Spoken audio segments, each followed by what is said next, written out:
The late afternoon sun cast long amber shadows over the cracked pavement of Brookline Avenue, where 72-year-old Elijah Carter walked with his weathered cane tapping lightly against the concrete.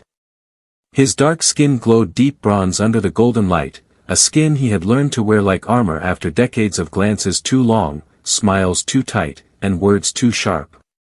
On this day, Elijah, wearing his best pressed suit and a frayed cap his late wife had once sewn, stepped into Meijer's grocery just to pick up some bread and milk, the simple ingredients for his evening ritual of toast and tea.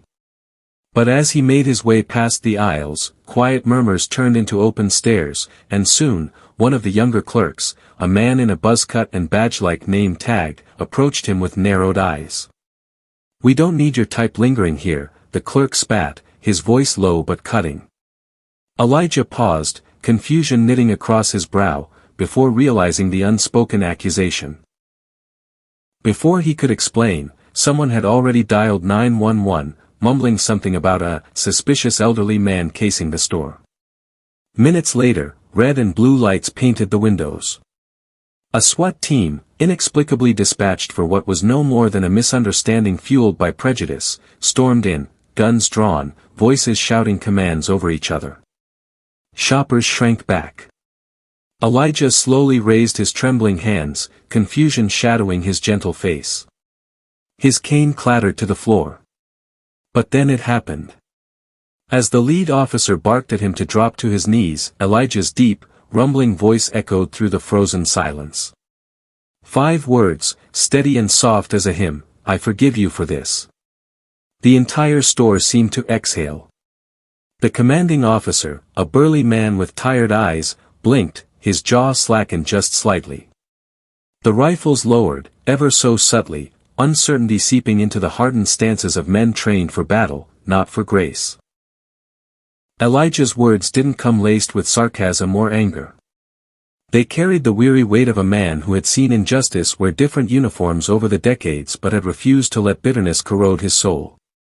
A woman standing by the apples wiped a tear from her cheek, a boy near the cereal aisle dropped his gaze, embarrassed for what he had silently believed moments earlier.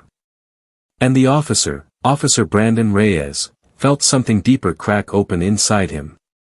He recognized Elijah. Not personally, but in a way that transcended faces and years. His own grandfather had told him stories of marches and sit-ins, of beaten bodies and unbroken spirits. Reyes swallowed hard, the gun slackening in his grip as memory collided with reality. "I forgive you for this." Those words didn't just calm a tense standoff. They rewrote the atmosphere itself. Elijah slowly lowered his arms, stooping gingerly to retrieve his cane. "Son," he said to Reyes, "you don't have to do this. None of us do." Something in his tone made the officer nod, almost imperceptibly. The rest of the SWAT unit glanced at each other, confusion giving way to reluctant relief. The tension dissolved, evaporated like mist in morning light. And in that quiet aftermath, Elijah did something no one expected, he smiled. Wide, warm, and without an ounce of resentment. A smile that reached the corners of his tired eyes. The store manager stumbled out from behind the counter, flustered and embarrassed, mumbling apologies. The clerk who had called the police avoided Elijah's gaze, shame painting his face redder than the tomatoes on display. Elijah simply tipped his cap. "I'll still be praying for you," he said softly, turning to leave without purchasing a thing. But before he could exit, Officer Reyes called out, voice cracking slightly. "Sir, wait." The officer approached, helmet now tucked under his arm, face open and raw. "Why would you forgive that? Why wouldn't you be angry?" Elijah studied the young man for a long moment, then gestured toward the front window where sunlight spilled onto the street. "Because anger," he said gently, "is like drinking poison and expecting the other man to die. My wife used to say that when we choose love, we free not just others, but ourselves." And with that, he stepped into the glow of the evening, leaving a ripple of stunned, silent reflection in his wake. In the weeks that followed, Meijer's grocery transformed in ways no one anticipated. The young clerk quietly resigned, later resurfacing as a volunteer at the neighborhood shelter. Officer Reyes, moved by Elijah's grace, began hosting community conversations between law enforcement and residents, building bridges where before there had only been suspicion and walls. And as for Elijah, he kept to his quiet life. Tending his small vegetable garden, sharing stories with neighborhood children on his front porch, and always tipping his frayed cap to passers-by with a smile wide as a sunrise. People began to talk about him, not just as the man who had faced down a SWAT team with nothing but forgiveness, but as the soul who reminded an entire community what humanity could look like when stripped of fear and pride. His story spread beyond Brookline Avenue. Local papers picked it up. A clip from a store security camera, capturing the exact moment he spoke those 5 words, went viral, touching hearts from New York to New Delhi. One autumn afternoon, a journalist asked him what he hoped people would remember most about that day.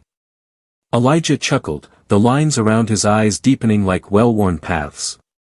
"That I'm no hero," he said softly. "I just remembered something my mother told me as a boy, it's easy to love people who are kind to you. But if you can love those who aren't, you make the world bigger than it was yesterday."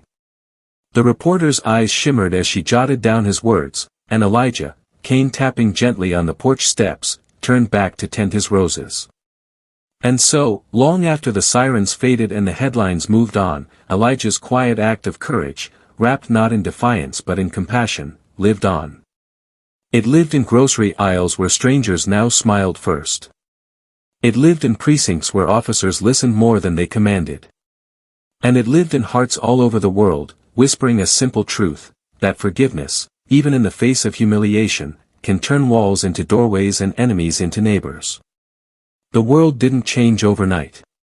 But in a small town under an amber sky, one black elderly man's 5 words lit a spark that warmed 1,000 souls.